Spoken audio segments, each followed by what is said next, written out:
bienvenue sur l'épisode numéro 5 en langage d'assembleur. Une vidéo de transition avant la suite et beaucoup de notions que nous allons aborder ensemble. Mais là, on va parler du format des données, sachant qu'on en a vu déjà quelques-unes dans les exemples de code montrés précédemment.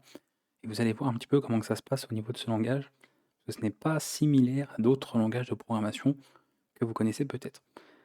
Justement, si vous venez d'autres langages, alors je pense à des langages plus haut niveau évidemment, de toute façon, a priori quasiment tout ce qui est autre que du langage assembleur est plus haut niveau, donc du C, Java, Python, peu importe. Vous n'avez pas dans le langage assembleur de type de données à proprement parler. Des types, sous-entendu, un type par exemple pour mémoriser un nombre spécifique, mémoriser du texte, ce genre de choses, d'accord? Ou même des types un peu plus complexes éventuellement. On ne fonctionne pas en termes de type de données, tel quel, au niveau du langage assembleur, puisque ce dernier, vous le savez, manipule en fait des données de manière binaire, d'accord? Manipule des données binaires, après évidemment avec éventuellement plusieurs représentations, c'est ce que nous allons voir. Donc on ne parle pas de type en eux-mêmes, et ça va être un petit changement finalement, quelque chose de différent par rapport à d'autres langages de programmation, qu'il va falloir prendre en compte un petit peu par rapport à ça. Le processeur, comme il manipule tout sous forme de données, d'accord, soit dans des registres ou directement en mémoire, hein, on va le voir aussi par la suite, forcément on n'aura pas de distinction. On va pas avoir de distinction entre un nombre entier, entre un nombre flottant, entre un caractère, une chaîne de caractères, ce genre de choses, même si vous allez voir qu'il y a pas mal d'assembleurs quand même qui ajoutent quelques notations, quelques syntaxes pour rendre les choses en tout cas plus pratiques au niveau de l'écriture du code, hein, et c'est le cas notamment de NASM que nous utilisons pour les vidéos, qui lui va nous aider pas mal dans ce sens-là. On va voir 2 parties. Globalement, comment écrire, comment représenter, comment formater, en termes d'écriture, des nombres, au sens global, et ensuite comment formater du texte. Donc là, vous voyez, j'emploie pas forcément d'ailleurs des termes pardon, techniques de programmation. Parce que voilà, du texte, c'est pas vraiment le terme qu'on utilise en programmation. On va plus parler de caractères ou de chaînes de caractères. Et vous allez voir qu'on peut représenter les choses de cette manière. Pour les nombres, alors ce n'est pas un cours d'architecture, pareil pour tout ça, je vous renvoie encore et toujours vers les vidéos d'architecture de la chaîne si ça vous intéresse et que vous intéressez particulièrement sur le sujet. Mais on va retrouver plusieurs bases numériques pour représenter ces derniers. On en retrouve en informatique quelques-unes principales. On a la base 2, donc la base binaire. On a la base 8, qui est la base octale, qui est utilisée par exemple pour les permissions de fichiers. On a bien sûr la base utilisée un peu tous les jours qui est la base 10, décimale. Alors, on va dire dans le monde réel, on utilise beaucoup d'autres bases, hein, base 60, base 36, notamment pour ce qui est l'heure, hein, les minutes, etc. Donc en réalité, on utilise beaucoup de choses. Base 24, hein, 24 heures qui donne une journée. Donc on ne se rend pas forcément compte, mais en fait, on utilise beaucoup de bases numériques au quotidien. Mais en informatique, on a base 2, base 8, base 10, et la base hexadécimale qui est la base 16. Et ça, vous avez généralement dans les langages de programmation possibilité de représenter précisément, donc dans un format spécifique avec soit des préfixes, soit des suffixes, soit même les deux, un nombre dans l'une de ces bases-là. Jusqu'à présent, si je vous montre un petit peu rapidement hein, les codes qu'on avait fait, je vous ai montré pour soit pour GNU Linux ou Windows d'ailleurs, peu importe, vous avez remarqué que dès qu'il s'agissait d'afficher un nombre simple, on ne s'est pas posé la question, on l'a écrit tel quel. Voilà. Ça, c'est la valeur 32 décimale, ok, que vous utilisez tous les jours. C'est pas 32 binaire ou je ne sais quoi, c'est un 32 décimal. Là, c'est la même chose, 10, 13, etc. Nous sommes sur des valeurs décimales à chaque fois, et on remarque en termes de code, au niveau du langage assembleur, on ne s'embête pas avec un formatage un peu particulier. On note la valeur telle quelle du nombre, ou même du chiffre, comme ici, et ça fonctionne très bien. Donc pour ça, au niveau de toutes les bases qu'on va avoir finalement, donc on va répartir un petit peu pour chacune, voilà, base 8, base 10, base 16, hop, qu'on va avoir ici. Donc je rappelle, binaire, octal, décimale et hexadécimale. On va retrouver différentes choses pour chacune d'entre elles. Pour la valeur, pardon, on va faire décimale parce que finalement c'est un peu la plus simple, hein, celle qui revient le plus souvent. Comme ça on sera sur quelque chose un peu plus pratique on va dire. Donc je vais faire ça comme ça, on va remettre ici, que ce soit plus lisible pour vous. Hop. Donc là au niveau de la valeur décimale, je peux noter une valeur numérique telle quelle. Voilà, si je veux noter la valeur 145, en la notant de manière brute comme ceci, c'est considéré comme une valeur décimale de 145 et on ne s'embête pas. Même si on va aborder les opérateurs un peu plus au fur et à mesure un petit peu des vidéos, si je veux représenter une valeur négative, le symbole moins, voilà, qui est utilisé également en mathématiques, donc tout ce qui est arithmétique sans problème, et la valeur moins 8 par exemple, décimale, c'est important de le dire, sera notée telle quelle. Donc on va vraiment pas s'embêter hein, en termes de syntaxe par rapport à ce que l'on a. On peut sinon représenter un nombre décimal, on peut le faire commencer précédé donc en termes de préfixe par une valeur ici 0. Donc si je note quelque chose comme ceci, on a donc finalement la valeur 700, d'accord, sur manière décimale. Donc soit c'est pas tellement utile, on n'utilise pas forcément beaucoup cette notation, mais on peut avoir ce genre de notation qui existe. Mais on peut surtout représenter ça avec 0. Donc attention, c'est un 0, à chaque fois quand il est barré sur mon éditeur, c'est le 0, pour le différencier notamment du O, vous voyez la différence, et un D. D simplement pour decimal, donc on peut représenter ces choses-là. Donc cette notation, alors je peux le faire pour 145, c'est vrai que je peux reprendre les mêmes valeurs en fait. Comme ça, ce sera encore plus parlant. Voilà. Donc c'est la même chose, c'est équivalent, ça c'est différent parce que c'est la négation, donc évidemment c'est autre chose. Et je peux aussi le représenter avec le D à la fin. Voilà, vous pourriez retrouver ces notations-là. Donc c'est important de le savoir, comme ça, le jour où vous allez lire du code, si vous voyez ce genre de notation, vous saurez automatiquement qu'il s'agit de valeurs décimales. Et là, c'est explicite, voilà. On précise vraiment que c'est décimal, même si, comme vous le voyez, comme c'est là, on considère que c'est la base un petit peu de base, finalement, de départ, par défaut, on ne précise pas forcément de préfixe, de suffixe obligatoire pour indiquer de quelle base il s'agit. Donc on peut noter les valeurs telles quelles. Ça, c'est le plus classique finalement par rapport à ce qu'on a. Alors, langage assembleur, les données, on manipule surtout les données de manière binaire, donc c'est surtout cette base qui a son importance. Donc pour ça, pareil, si je note évidemment cette valeur-là, donc je rappelle binaire, c'est qu'il y a deux valeurs possibles, 0 ou 1, ok. Décimal, c'est de 0 à 9, octal, c'est de 0 à 7, et hexadécimal, c'est de 0 à f. Donc on fait 0 à 9 et de A à f. Donc si je représentais cette valeur-là, le problème, c'est que marqué tel quel, ce sera considéré comme une valeur décimale. Ce ne sera pas la valeur 1011, ce sera la valeur 1011. Vous voyez le problème que ça peut poser.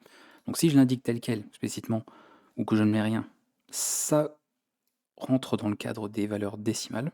Mais si je veux indiquer qu'il s'agit d'une valeur binaire, dans ce cas-là, je vais devoir utiliser également des éléments pour le faire. Donc je peux utiliser un suffixe, alors, par exemple utiliser le B ici à la fin, vous voyez ici on mettait un D, là on peut mettre un B. On peut utiliser, il est moins utilisé quand même le Y, ok, donc pareil en tant que suffixe, et dans ce cas-là, on comprend ce qu'on a. Moi je vais plutôt mettre le B, de toute façon c'est l'un ou l'autre, pour indiquer ce qu'on a.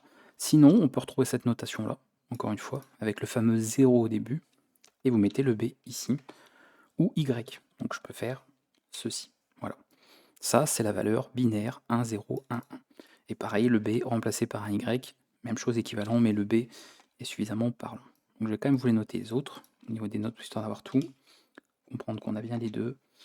Voilà, et ensuite ici, on va reprendre directement, et on a la valeur Y, même si c'est quand même moins utilisé. Et au moins on ne se trompe pas. Voilà. Ici c'est facultatif pour que ce soit traité comme décimal, et ici c'est obligatoire, sinon vous avez bien compris que ça va être considéré comme faisant partie d'une autre base numérique, et là ça peut être problématique au niveau de la notation qu'on veut. Pour la valeur octale, c'est la même chose, mais avec bien sûr ses propres préfixes, vous avez compris maintenant, et ses propres suffixes. Donc là nous avons O minuscule ou Q minuscule en fonction par rapport à ce qu'on veut. Donc je peux faire précéder, enfin en tout cas le faire suivre, pardon, par ceci. Je peux faire avec la lettre Q, et le plus utilisé quand même, c'est 0 et le O minuscule, ou éventuellement, mais un peu moins utilisé, c'est vrai, ça. Voilà, pour une valeur octale. Et dans ce cas-là, on est sûr que là, c'est pas 755, c'est 755 en tant que valeur, donc un nombre en base octale, base 8. Et on termine avec la base hexadécimale, base 16, et là on va retrouver principalement le 0H suivi d'une valeur. Donc moi par exemple je vais mettre AF45, où on va retrouver souvent 0x. Voilà. On peut avoir également des suffixes, mais comme vous allez de toute façon quasiment toujours les voir sous cette forme, voilà, parfois il y a des gens qui peuvent mettre, alors pas comme ça, mais qui peuvent mettre un H à la fin, même voir 0, on peut mettre voilà, comme ceci, avec un H, pour retrouver sur notation. Voilà. Donc selon les notations que vous avez pour représenter une des bases, vous avez comme ça ces différentes notations qui sont importantes par rapport aux valeurs qu'on veut écrire. Petite particularité aussi, alors on verra que c'est également valable pour certaines autres valeurs, mais on peut utiliser des séparateurs quand on a notamment des grandes valeurs, ne serait-ce que là, si je veux noter quelque chose comme ceci, c'est moins lisible, donc on peut parfaitement utiliser un tiré du bas comme séparateur. Et dans ce cas-là, c'est quand même plus lisible d'avoir quelque chose, vous voyez, indiqué en tout cas de cette manière au niveau du format, pour lire le nombre binaire, plus simplement que le fait de tout coller. Donc vous pouvez vous servir de ce genre de séparateur, si c'est plus lisible pour vous, en tout cas avec cette notation-là. Ça va, vous saurez un petit peu ce qu'il en est. Ça, c'est ce qui concernait les nombres. Alors les nombres entiers, finalement, mais on a aussi les nombres flottants, donc les nombres à virgule flottante. Et ces nombres-là, je vous l'ai dit, il n'y a pas de type en particulier pour les langages assembleurs, donc tout devrait normalement être converti, c'est-à-dire que ces valeurs, on devrait pouvoir avoir par exemple une notation binaire qui permettrait de saisir, par exemple, la valeur 3.14. L'assembleur comme NASM, et ce n'est pas le seul, il y en a d'autres, mais il faudra bien sûr, comme toujours, vous adapter si vous utilisez d'autres assembleurs que celui qui est utilisé dans cette vidéo, propose généralement certains formats, donc certaines syntaxes compatibles pour que ce soit plus simple. Parce que oui, ça va être beaucoup plus simple si je veux marquer la valeur 3.14, donc 3,14, mais en informatique on utilise le point puisque c'est la norme en tout cas internationale, hein, américaine, pour noter cette valeur, que de noter cette représentation de cette valeur, la virgule flottante, en, par exemple, codage binaire. Vous comprenez bien que ce serait beaucoup moins parlant en tout cas. Et ça provient du langage C, et notamment de la norme C99. Donc si vous connaissez le langage C, a priori, ou si ce n'est pas le cas, vous avez d'ailleurs un cours sur la chaîne, et bien toute la syntaxe liée au nombre à virgule flottante que vous avez apprise pour le langage C est parfaitement valable pour les nombres à virgule flottante utilisés avec l'assembleur NASM et, comme je l'ai dit, certainement d'autres aussi, mais ça vaut après de voir en fonction. Mais là, on parle principalement de celui-ci. Donc là, forcément, ça rend les choses beaucoup plus simples, hein, en termes de notation.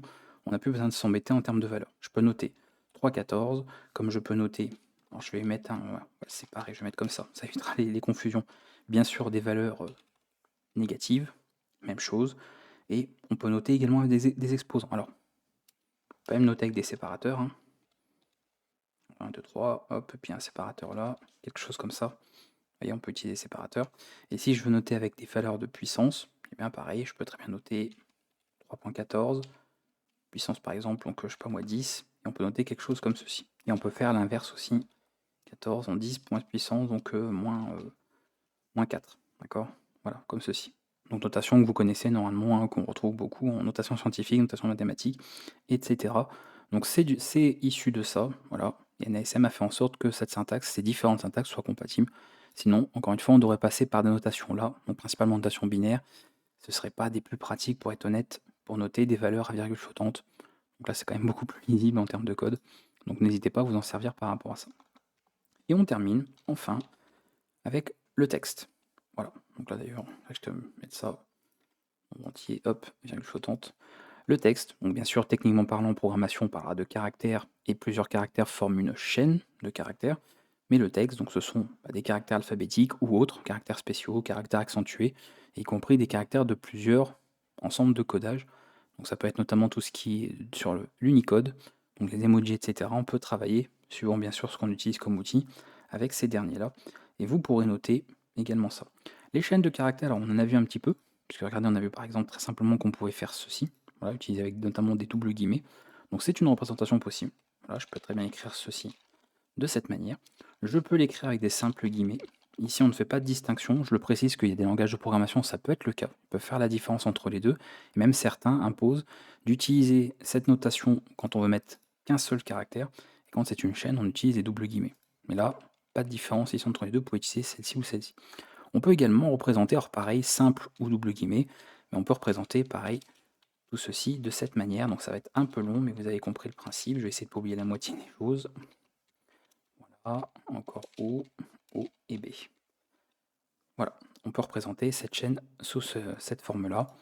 Évidemment beaucoup moins pratique telle qu'elle, mais ça fonctionnerait. J'aurais pu très bien dans ce code marquer ceci, tout ce texte-là par un ensemble de caractères ensuite, qui ferait partie, tout simplement, on va dire, de la même constante de chaîne, si on veut, par rapport à ce qu'on a ici. Voilà, donc différentes notations qu'on peut retrouver pour ça. On a bien sûr des séquences qu'on appelle des caractères dits de séquences d'échappement, même chose comme je peux le dire dans d'autres playlists d'ailleurs de cette chaîne liée à de la programmation. C'est pas propre à ce langage précisément, c'est pas propre à un assembleur, c'est propre à l'informatique de manière globale et tout ce qui est utilisé en langage de programmation, et sont des caractères qui permettent de faire certaines opérations précises. Par exemple, représenter un retour à la ligne, on peut utiliser directement les séquences d'échappement. Alors pareil, faites attention, c'est pas forcément compatible sur tous les assembleurs, il faut voir en fonction, mais vous pouvez utiliser ça avec NASM. Et par exemple, faisant ceci, pour new line, et ben, fait simplement un saut de ligne. Voilà. Pour la tabulation, c'est l'anti-t. On a le retour chariot, c'est anti-r. On a par exemple un line feed, donc le fait de passer à une autre page d'ailleurs, c'est au niveau de, je crois que c'est anti-f. Et ainsi de suite, on en a plein. Pareil, si on veut afficher un anti-slash, admettons, et bien, il faut le doubler. Donc on fait ça. Et si on veut afficher ces caractères-là, et non pas qu'ils soient traités comme un début de chaîne, par exemple, et fin de chaîne, eh bien on les échappe aussi. C'est pour ça qu'on parle de séquence d'échappement avec ces notations-là. Donc ça fonctionne pour ça. Et ça fonctionne aussi, même si je ne l'ai pas dit, avec les anti-apostrophes, les anticodes, parce que vous pouvez également écrire votre texte avec. C'est moins utilisé quand même, mais vous pourriez utiliser ça tel quel. Donc, voilà. Donc là, pour le faire, c'est sur un AZERTY, hein, c'est Alt GR et la touche E accent grave, avec le 7 notamment, pour faire cette notation-là un peu bizarre. Mais pareil, bon, c'est pas les plus pratiques à utiliser. Donc en soi, les apostrophes ou les guillemets ici doubles, ça fonctionne très très bien pour noter une chaîne de caractères. Voilà, donc séquence d'échappement, ça pareil, hein, normalement quand vous connaissez un langage, vous savez que quand c'est en Java, en Python, en n'importe quel langage, dès que vous pouvez afficher du texte, logiquement, si à un moment donné vous avez ça qui est rencontré, il va être traité comme une séquence d'échappement et ça va vous faire un saut de ligne, tout simplement. Ça vous fera une tabulation et ainsi de suite. Donc c'est bien de savoir que ça existe. Sinon, on utiliserait les valeurs ASCII en l'occurrence pour chacune des valeurs. C'est ce qu'on a fait notamment ici, avec pour GNU Linux le 10, qui représente justement qui est la valeur codée en décimale qui correspond à un retour à la ligne. Et c'est ce qu'on fait, GNU Linux, le retour à la ligne est représenté par un anti/n finalement. Et pour Windows, qui est un peu particulier, lui c'est un anti/r, anti/n, c'est les deux. Donc l'anti/r ça correspond à la valeur 13 et l'anti/n ça correspond à la valeur 10. Et là on peut se dire ok, ça sort d'où ces valeurs 13, 10, etc. Ça sort du chapeau. Et en fait ce sont des valeurs liées au codage. Donc pareil, normalement, si vous suivez les cours d'architecture de la chaîne, vous êtes déjà au courant de ça. Vous savez ce qu'est l'ASCII, vous savez ce qu'est l'encodage Unicode. On a vu tout ça dans plein de vidéos, donc vous connaissez. Mais je fais un petit rappel rapide. Voilà, tableau ASCII, donc très simple, vous tapez sur un moteur de recherche table ASCII ou table Unicode, vous trouverez l'un ou l'autre. Et ASCII, c'est une petite table telle qu'il y avait à l'origine pour noter les premiers caractères, on va dire. Et ensuite, on a agrandi Unicode. Et l'avantage, c'est qu'on a gardé la rétrocompatibilité. C'est-à-dire que le début d'Unicode intègre tout ce qui était de la table ASCII sans aucun changement. C'est-à-dire que la lettre A majuscule, telle qu'elle est codée en fait aujourd'hui, c'est toujours la même chose. D'accord? Ça ne change pas par rapport à ce que c'était avant. Donc on n'a pas comme ça de cassure entre les deux. Mais l'avantage avec ça, c'est que l'Unicode, maintenant, on peut coder tous les caractères du monde. Vous voyez, latin, cyrillique, l'arabe, tous les caractères, les idéogrammes chinois, japonais, etc. Et les emojis, voilà, ils y sont aussi, donc les premiers sont ici. Vous voyez, on les retrouve, hein, tous les classiques. Et bien sûr, on en a ajouté plein au fur et à mesure avec plein d'autres caractères, donc vraiment, voilà. Et c'est pour ça qu'aujourd'hui, on utilise principalement ça. On n'utilise pas d'autres systèmes d'encodage. On utilise Unicode parce que c'est celui qui prend en charge vraiment tous les caractères possibles et inimaginables. Et sûrement plein que d'ailleurs que vous ignorez. Voilà. Vous n'êtes sûrement pas au courant que certains caractères existent et pourtant, on peut utiliser ces derniers-là. Donc l'avantage de ça, pour revenir à ce que je disais tout à l'heure, le fameux 10 et 13, c'est là, regardez, le tout premier. Je prends le caractère, donc là, c'est la valeur encodée, qui lui a juste converti ensuite d'une base à une autre, hein, encore une fois, maintenant vous savez. Et là, la valeur 10 décimale, ça correspond donc à un line feed, d'ailleurs je me suis gouré tout à l'heure, j'ai dit line feed pour le anti/f, mais non, c'est le saut de page, hein, donc rien à voir. Et là, voilà, on a un saut de ligne. Et l'équivalent 13, ici, c'est un retour chariot. Voilà. Donc c'est juste que c'est comme ça, c'est que Windows, lui, son retour à la ligne, c'est les deux.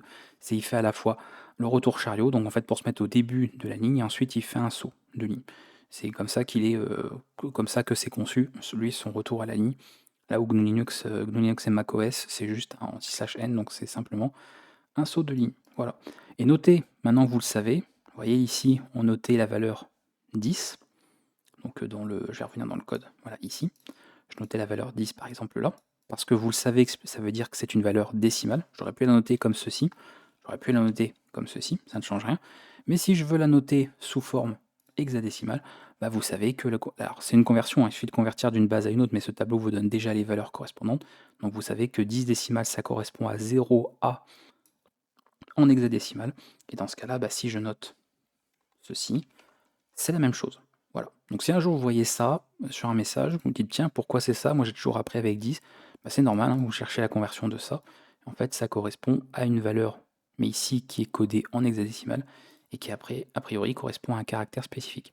Et c'est ça pour tout. C'est-à-dire que même là où je note par exemple un B majuscule, même chose.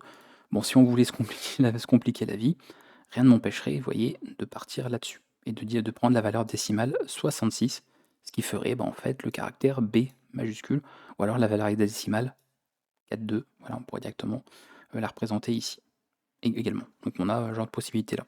N'oubliez pas, tout est une question de codage. D'une base à une autre, bien sûr, c'est la même chose, c'est juste qu'on utilise une base numérique qui est différente, mais ça représente quand même, ça code effectivement le même caractère. Donc là, avec la table ASCII, donc qui était vraiment à l'origine, vous voyez qu'on prend déjà pas mal de caractères différents, donc notamment tout ce qui est le caractère nul aussi d'ailleurs. Si vous mettez un 0, bah, c'est pour indiquer une fin de chaîne, ça on le fait beaucoup notamment dans un langage comme le C. Donc ici, comme on n'utilise pas un d'appel à des fonctions du langage C, on ne le met pas. Mais c'est vrai qu'idéalement, voilà, si on veut utiliser par exemple du C par la suite en langage assembleur, on pourrait mettre quelque chose comme ceci. Et pour Windows, on ferait voilà ça pour indiquer la fin de la chaîne et ensuite faire un retour à la ligne proprement. On pourrait faire quelque chose de cette manière-là. Mais ici, avec des appels système, ce n'est pas obligatoire, il n'y a pas de problème. Donc, on ne le met pas et c'est normal. Donc là, principalement, c'est ça, un début de texte, fin de texte, vous voyez, tabulation, saut de ligne, etc. Tout ce qui correspond. Et après, on commence à attaquer certains caractères ici, voilà, caractères un petit peu spéciaux, les chiffres, d'autres caractères ici, les caractères alphabétiques, mais d'abord les majuscules, et ensuite, bien sûr, les minuscules. Voilà, important. Donc, vous voyez que le A minuscule, c'est la valeur 6,1 en hexadécimal. Et bien sûr, bah, si je fais ici que je cherche la valeur 6,1, alors, peut-être enlever là, remonter, remonter, hop, parce qu'il y en a beaucoup, hein. Beaucoup, beaucoup, on peut pas me le faire là plus vite, on n'a pas fini. Je vais y arriver. Décidément, voilà, 6,1, elle est ici, voilà. Donc là, les valeurs sont marquées en hexadécimal, hein. C'est pour ça, c'est pas, vous voyez, ici c'est une valeur hexadécimale, hein, c'est pas une valeur décimale. Donc pas se faire avoir. Donc on retrouve la même chose. C'est juste qu'ici on a les caractères à l'origine de l'ASCII et ensuite c'est étendu. Donc on peut comme ça retrouver les différentes valeurs que l'on a pour l'ensemble de ces données. Et je pense qu'on a fait le tour un petit peu de ce que je voulais représenter. Alors c'est vrai que oui, je ne l'ai pas dit. En fait, oui, pour les caractères Unicode, on pourrait effectivement, par exemple, si je représentais justement cette valeur-là, mettons un. Bon, emoji, c'est un cas particulier, donc on va pas le noter tel quel. Mais si je voulais par exemple servir de la valeur Unicode bah, du A majuscule, vous voyez que c'est U plus 0041. Donc ce qui est intéressant en fait, c'est le 0041. Et ça correspondrait en termes de notation à anti-slash U majuscule ou minuscule, suivi de cette valeur, 0041. Et ça, c'est en fait une autre notation pour le A majuscule, tout simplement. Et après, bien sûr, on verra pour des emojis, si on veut les afficher, on va voir ça de toute façon dans un prochain épisode. Il faut passer par quelques artifices puisqu'on a des données à déclarer et on n'a pas encore vu à ce stade. Donc on verra un petit peu comment tout cela fonctionne, mais vous verrez que c'est possible. Si on veut, on pourrait s'amuser en langage d'assembleur à afficher un emoji, tout totalement possible. Donc on verra tout ça par la suite, quand on ira un petit peu plus loin, mais je voulais séparer un peu les choses en plusieurs vidéos, pas tout faire en une seule, parce qu'il y a beaucoup à faire.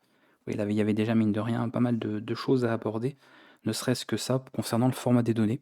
Voilà. Là où sur une autre playlist, je vous aurais parlé de type de données, et comme il n'y en a pas en langage d'assembleur, on va plutôt parler de formatage de données, de représentation des données, un petit peu ici. Et vous verrez que plus tard, on va travailler avec la taille des données ou ce genre de choses, pour pouvoir finalement indiquer, on va dire de manière implicite, que là on va avoir plutôt un nombre entier, là on va plutôt avoir une valeur à virgule flottante, là plutôt une chaîne de caractères. Et c'est comme ça qu'on va pouvoir travailler là-dessus. Mais on ne peut pas déclarer une variable en disant c'est de tel type ou tel type, puisque ce n'est pas comme ça que fonctionne justement le processeur. Lui, il ne manipule que des données de manière binaire, il manipule après ça dans des registres ou de la mémoire, et il ne pense pas en termes de type de données, donc c'est complètement différent de ce que vous retrouvez dans d'autres langages de programmation. Et c'est tout. Je m'arrêterai ici. Si vous avez des questions avec ce qui a été dit dans cet épisode, n'hésitez pas. Je vous ai dit que c'était un épisode de transition, donc rien de bien compliqué. C'est surtout beaucoup d'éléments théoriques. Mais après, tout ça, c'est pareil, hein, ça deviendra. Bon, de toute façon, c'est similaire à d'autres langages. Donc, si vous programmez déjà, pour vous, il n'y aura pas grand chose de nouveau en soi, dans les éléments que j'ai pu vous donner ici. Et après, le reste, ça vient tout seul, puisque dans ce que vous allez écrire habituellement, voilà, vous n'aurez pas de problème. Les valeurs décimales, vous savez déjà faire. Après, le reste, généralement, les notations avec ici 0B. Donc, vous voyez, c'est un peu toujours les mêmes 0O, 0X. On retrouve ça dans n'importe quel autre langage quand on peut indiquer une valeur sous une autre base numérique. C'est toujours les mêmes préfixes qui sont utilisés.